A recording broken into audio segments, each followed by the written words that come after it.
Mr Bant. Hey, Chair.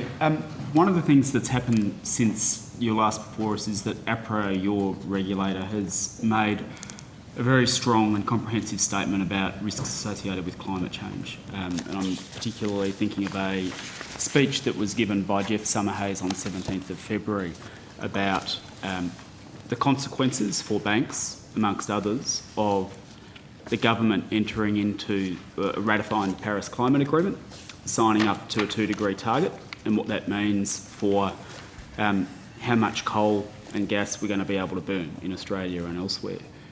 Have you read that speech? I've read parts of it, yes.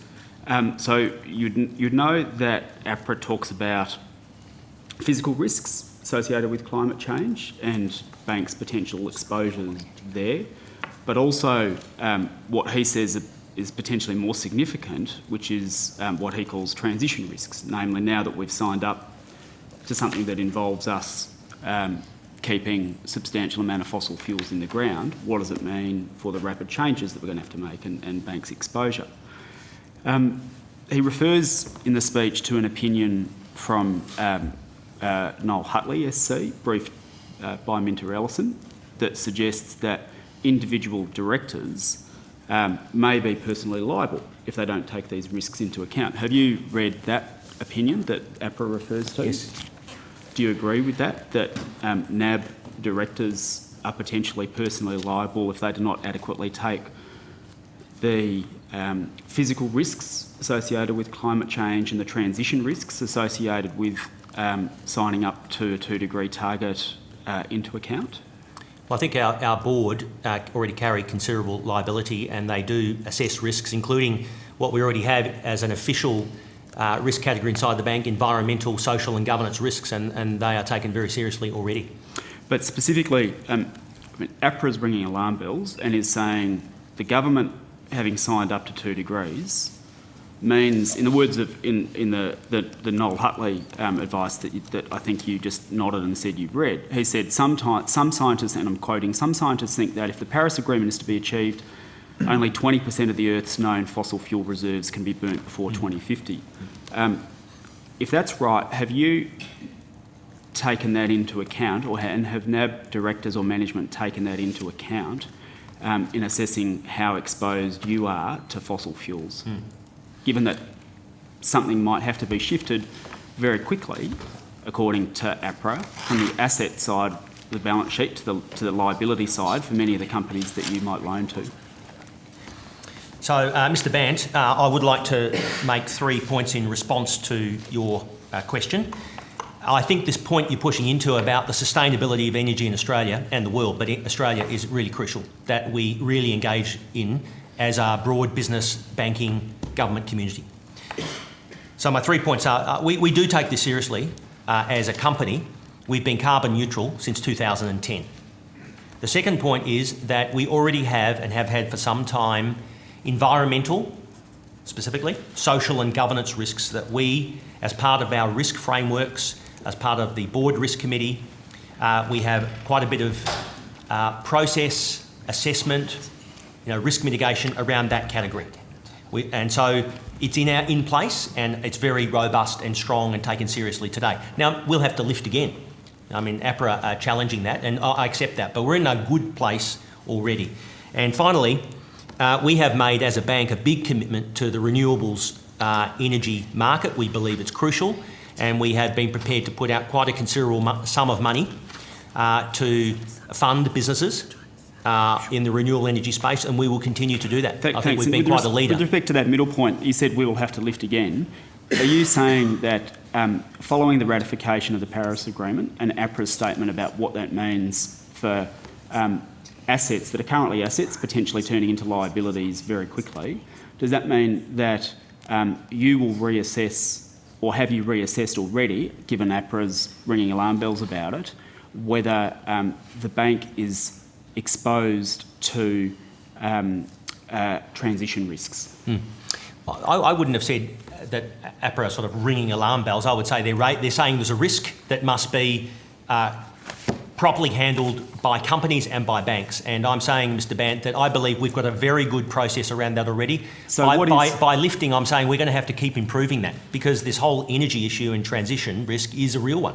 So if it's a real one, would there be consequences for the bank if, for example, as a result of the Paris Agreement, 80% of Australia's coal and gas reserves stayed in the ground? Would the bank be exposed if, given that what that means for your customers?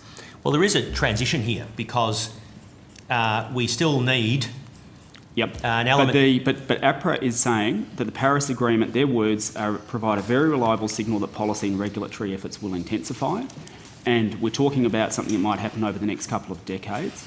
You'd be aware of the Task Force on Climate-related Financial Disclosures. This could all happen very quickly, and that's APRA's point. And so my question to you is, given that they've raised it overtly now, will you take steps to reassess your exposure to stranded assets, to coal and gas having to stay in the ground, or do you think your existing approach is adequate?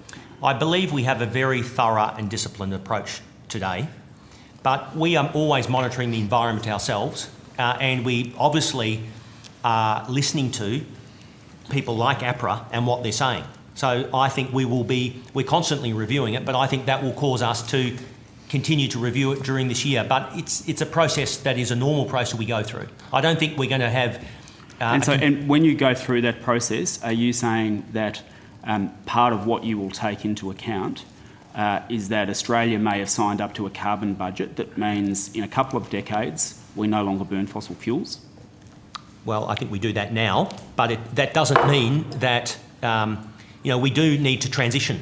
And our commitment to renewable energy, I think, is a really good leading statement about the amount of money that we're prepared to lend to renewables. But I understand that, and I appreciate it.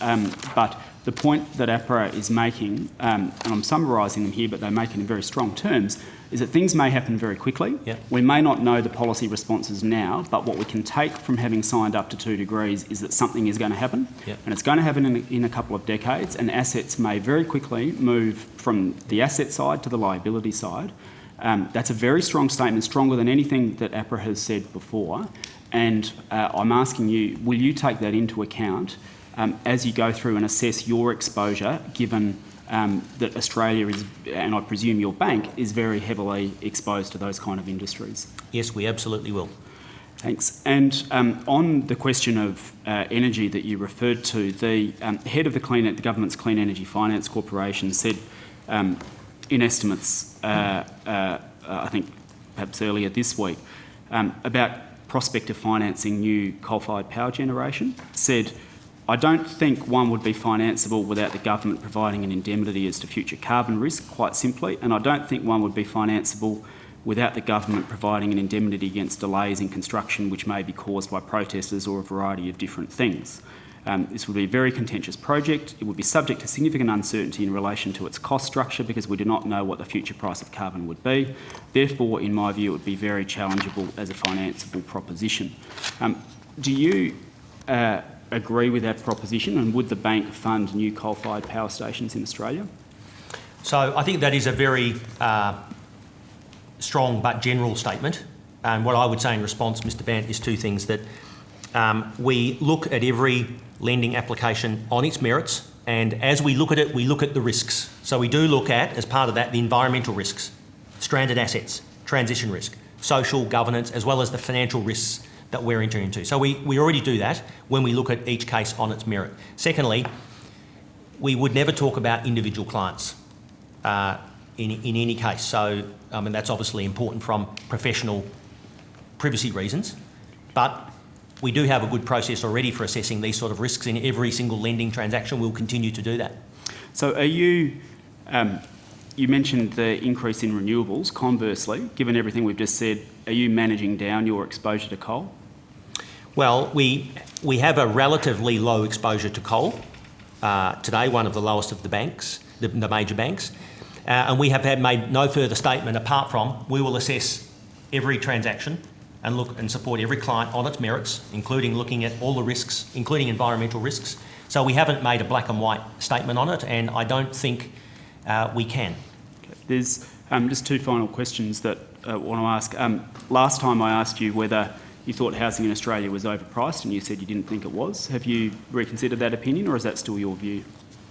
Well, there's no doubt that prices, particularly in Sydney and Melbourne, continue to rise. When I go to other parts of Australia, that is not the case. So it is very particular, probably to our two largest cities. Do you think houses in Sydney and Melbourne are overpriced? Well, I said that they have been rising, and they've been rising because of demand and supply. They're attractive cities. People are moving to the cities for jobs. They're wanting to get closer to the city because we don't have long-term infrastructure. It's pushing the price up. Last time you were able to answer me in one word, you said no. Is it still your view? So I think there are increasing risks, but I still believe no. Okay.